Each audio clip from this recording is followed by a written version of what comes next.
What to Watch Tonight is brought to you by Simply IOA. Buy home and auto insurance the Simply way. Search Simply IOA.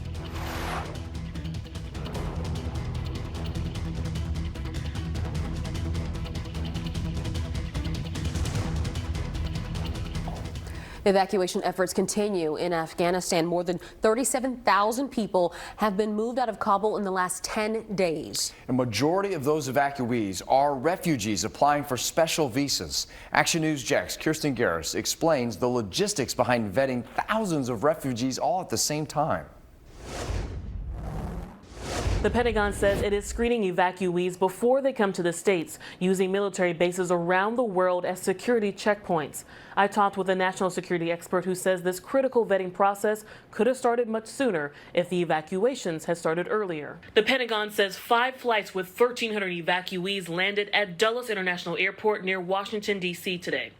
Press Secretary John Kirby didn't say how many of those evacuees were Afghanistan refugees. We have intelligence and law enforcement personnel at these sites making sure that a robust screening is done of these individuals. The White House says they are allowing special immigrant visa applicants and other vulnerable Afghan refugees into the states.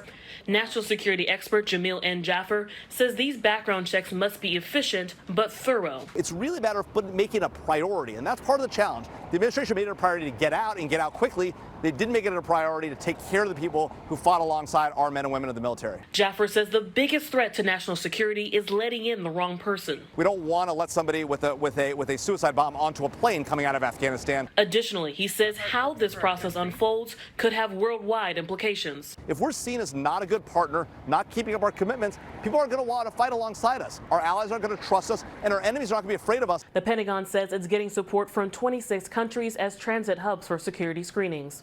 I'm Kirsten Garris reporting from the Washington News Bureau. The Pentagon has activated the Civil Reserve Air Fleet, which allows them to work with airline companies during emergencies that can't be solely done using military aircraft. United is going to provide 4 planes. American, Atlas Air, Delta, and Omni Air will each provide 3. Hawaiian Airlines will provide 2. And these flights will not go to Kabul, but they're going to go to military bases outside of Afghanistan that are holding evacuees to help then fly them into the U.S. Once in the country, Southwest Airlines will help fly Afghan refugees to military bases that will house them. The Civil Reserve Air Fleet was created after World War II, and this is the 3rd time in U.S. history that the Department of Defense has activated that fleet for help. So let's take a look back at the first time. It was 1990 to 1991 during Operation Desert Shield and Desert Storm. The commercial airliners helped to deploy U.S. troops and supplies to the Gulf region. And let's take a look now at the second time, 2002 to 2003 during Operation Iraqi Freedom. The planes were used to move U.S. troops to different locations all across the Middle East.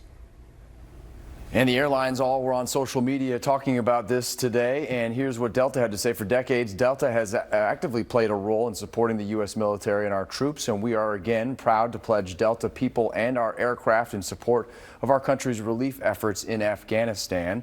See, American Airlines also responded, United Airlines as well. Let's see what American said. We're proud of the American Airlines team who are helping us do our part to help with the emergency evacuation of U.S. citizens and refugees coming from Kabul, Afghanistan. Visit our newsroom to learn more. To keep up with the latest happening in Afghanistan, download the Action News Jax app, and there you can find live updates as more information comes out of the country.